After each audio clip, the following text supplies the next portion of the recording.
میرے محدود علم کے مطابق ابھی تک کسی اور شاعرہ نے غزل نہیں کہا، اس لیے ہمیں نہایت وسعت قلمی کے ساتھ رشیدہ حیا کو اس بات کا کریڈٹ دے دینا چاہیے۔ اب ان کی ایک اور کتاب عشق پر زور نہیں کے حوالے سے چند باتیں۔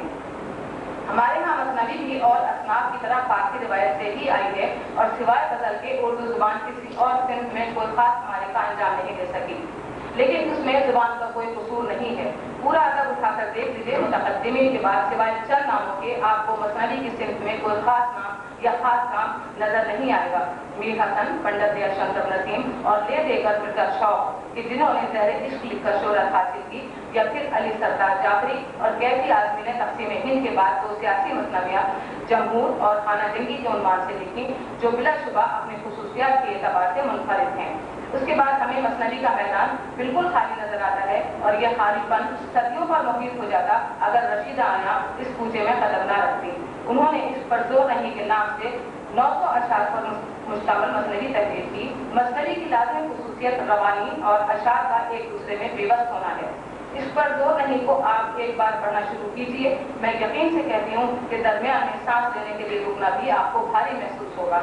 اردو ادب کی تاریخ میں رشیدہ حیا اور عشق پر زور نہیں دونوں ریکارڈ ہو چکے ہیں۔ مورخ چاہے جتنا بھی بے خبر ہو انہیں نظر انداز نہیں کر سکے گا۔ اور اب میں آتی ہوں شمیم کے نام کی جانب۔ شوہر اور بیوی کے درمیان محبت اور چاہت کا ہونا اور پھر اس کا اظہار بھی کر دینا، یہ میں نے صرف رشیدہ حیا کے ہاں ہی دیکھا، یعنی اس معاملے میں بھی وہ دوسروں سے مختلف نظر آتی ہیں۔ اس ضمن میں جناب حمایت علی شاعر کے لیے چند جملے ملاحظہ فرمائیے۔ اور ایک تو ہماری شاعری ایسے حجابات کی پابند رہی ہے کہ اپنے محبوب کا حوالہ بھی اس کے نسائی تشخص کے ساتھ برسوں رقم نہ ہو سکا۔ صورت گری کے تمام قرینوں اور سراپا نگاری کی تمام آرائشوں کے باوجود اس کا اظہار صیغہ تذکیر میں ہوتا ہے، اور دلچسپ بات یہ ہے کہ شاعری کے ذوق حسن پر بھی حد نہ آیا۔ میرے نزدیک یہ ایک غیر فطری طریقہ اظہار ہے جو خدا جانے کس مصلحت کے تحت اپنایا گیا، لیکن شمیم کے نام کے حوالے سے میں یہ کہوں گی کہ یہ ان کی آٹو بایوگرافی ہے، اس مخصوص دور کی جو انہوں نے اپنے مجازی خدا کے ساتھ گزارا۔ کہنے کا مطلب یہ ہے کہ دراصل یہ وہ نغمہ ہے جو محبت کے راگ پر گایا گیا ہے، چاہے اس کے بول خوشی کے غماز ہوں یا آنسوؤں کی بوچھار کی۔ اصل بات تو یہ ہے کہ اپنے اندر اتنی جرأت پیدا کرنا کہ اپنے تمام احساسات کو، اپنی محبت کو اور اپنے رشتے کو الفاظ کا پیرہن ادا کر کے پبلک پراپرٹی بنا دیا جائے۔ میرے نزدیک رشیدہ حیا کا یہ ایک بڑا جرأت مندانہ اقدام ہے۔ ادب کے میدان میں ابھی کچھ عرصے قبل حمایت صاحب نے ایک منفرد کارنامہ انجام دیا تھا کہ آئینہ در آئینہ کے نام سے اپنے مضمون کو نویز خوانِ حیات قارئین ادب کی نظر کی تھی، لیکن جناب اس میدان میں بھی خواتین کیوں خاموش رہتی؟ ہماری رشیدہ آپا کو اللہ تعالیٰ صحت کے ساتھ طویل عمر عطا فرمائے کہ انہوں نے یہ معرکہ بھی سر انجام دے دیا، اور اب ان کی منظوم خود نویز خوانِ حیات بہت جلد منظر عام پر آنے والی ہے۔ لیجیے صاحب، یہ صحرا بھی رشیدہ حیا صاحبہ کے ہی سر جاتا ہے، لیکن آپ اسے آخری مت سمجھیے گا کیونکہ ابھی پرواز جاری ہے۔ شکریہ۔